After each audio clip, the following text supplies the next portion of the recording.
Alabado sea Dios, Señor del universo, soberano del día del juicio. Solamente a Él nos encomendamos, solamente a Él pedimos la guía y solamente a Él pedimos perdón. Aquel a quien Dios guía, nada ni nadie lo puede desviar, y a quien Dios desvía, nada ni nadie lo puede guiar.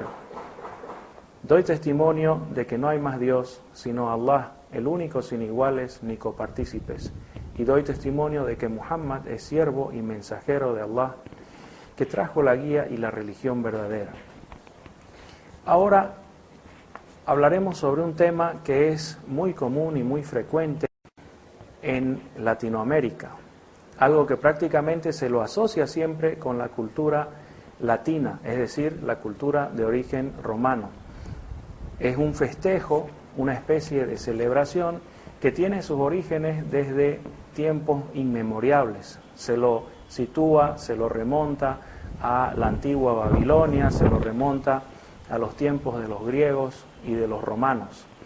La Iglesia Católica trató de combatir esta celebración sin mucho éxito y finalmente tuvo que ceder ante la voluntad de los seguidores de esta celebración y tuvo que adaptarla de alguna manera a la teología del catolicismo, aunque no de muy buena gana. Nos referimos al carnaval.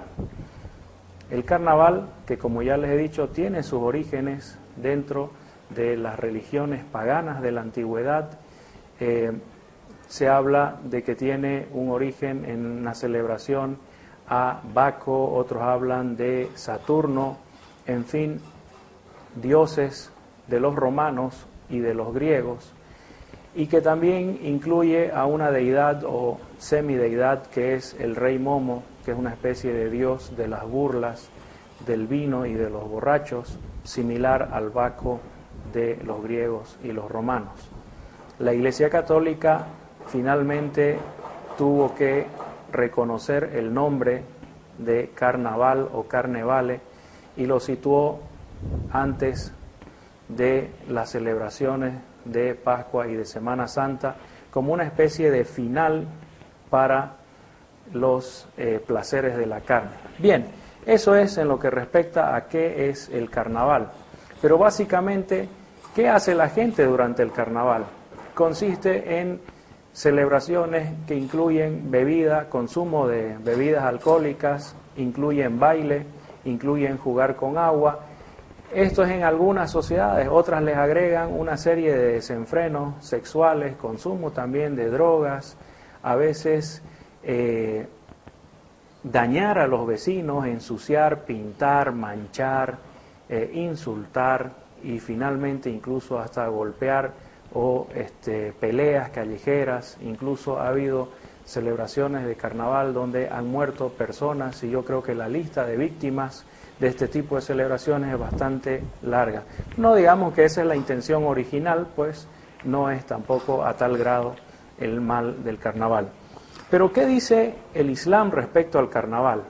Empezaremos viendo qué dice Dios en el Sagrado Corán. Dice Dios en el Sagrado Corán: por cierto que hemos prescrito a cada nación sus ritos para que los observen y que no te discutan los incrédulos sobre los preceptos. Dice también Dios: ¿acaso existe alguien más extraviado que quien sigue sus pasiones sin ninguna guía proveniente de Dios? Dios no guía a los inicuos. ¿Qué nos dicen estas dos aleyas? Primeramente nos hablan de una diferencia de dos naciones básicamente. La nación de la gente que cree en Dios, de los que tienen fe en Dios y siguen sus mandamientos, y otra nación de aquellos que rechazan seguir a Dios. Y en la segunda leya nos dice que este grupo de personas que rechaza seguir a Dios está cayendo en un desvío muy, pero muy evidente, y que es el peor de los males tratar de actuar sin guía, sin la orientación de Dios, que es nuestro Creador. Desde aquí ya se va adelantando una actitud del Islam respecto a el carnaval. Existen muchas causas que pueden considerarse motivo suficiente para que cualquier persona con responsabilidades sobre la sociedad rechace la práctica del carnaval, aunque éste tenga variadas formas, aunque las personas digan que su único interés es divertirse. Citaremos algunas de estas causas. Como ustedes verán, el carnaval no existía en el mundo islámico y hasta hoy prácticamente no existe como una institución de la manera que existe en Europa o en América. Por lo tanto, no existe una referencia o una mención directa y por nombre. Así que lo que tenemos es que analizar los factores y la naturaleza y las características del carnaval y ver si estas cosas que forman parte de su esencia son aceptadas o rechazadas por el Islam. Primeramente mencionamos que dentro de la esencia del carnaval está la idolatría, es decir, que desde su origen el carnaval está asociado con cultos idólatras y que de ninguna manera es un festejo o una celebración monoteísta. Dice Dios en el Sagrado Corán: ¿acaso los idólatras tienen cómplices que les han establecido preceptos religiosos que Dios no ha permitido? Aquí se ve claramente que si Dios no es el que origina el precepto religioso, este precepto, por más que se cumpla religiosamente cada año y la gente se preocupe mucho, nunca va a ser aceptado por Dios. Segundo, tenemos el tremendo y fuerte consumo de alcohol y otras drogas que se realiza durante los días del carnaval. La gente no necesita estar en carnaval para consumir bebidas alcohólicas, embriagantes u otro tipo de drogas, pero sí lo hace en el carnaval de manera insistente y casi obligada. Entonces es correcto asociar este festejo con el consumo de bebidas alcohólicas. Otra característica contraria a lo que enseña el Islam es el tema de la fornicación y el adulterio.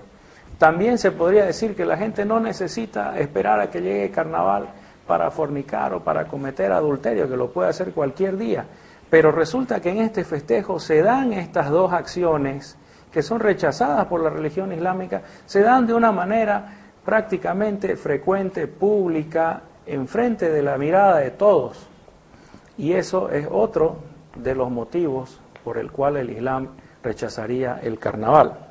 Después tenemos que es una ocasión de proliferación de enfermedades venéreas. El problema es real, los mismos gobiernos son conscientes, no es noticia nueva que algunos gobiernos, algunas autoridades deban distribuir preservativos, por ejemplo, durante los días de carnaval. Después vemos que también el carnaval es origen de muchos embarazos no deseados.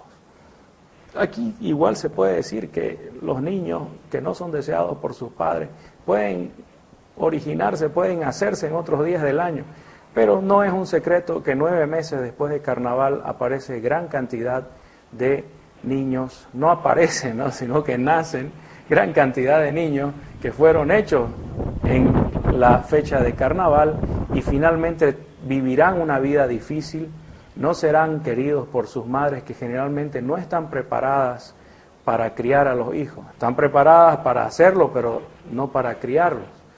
Y los padres que tal vez ni sepan con quién hicieron el hijo y tal vez ni siquiera deseen tenerlo, criarlo. O sea que se anticipa una vida muy difícil para aquellos hijos del carnaval que no son pocos.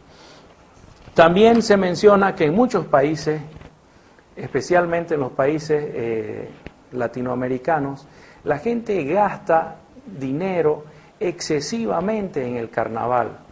Compran sus casacas, compran su bebida, compran sus uniformes, máscaras, antifaces, en fin, hay una serie de equipo necesario para la celebración del carnaval.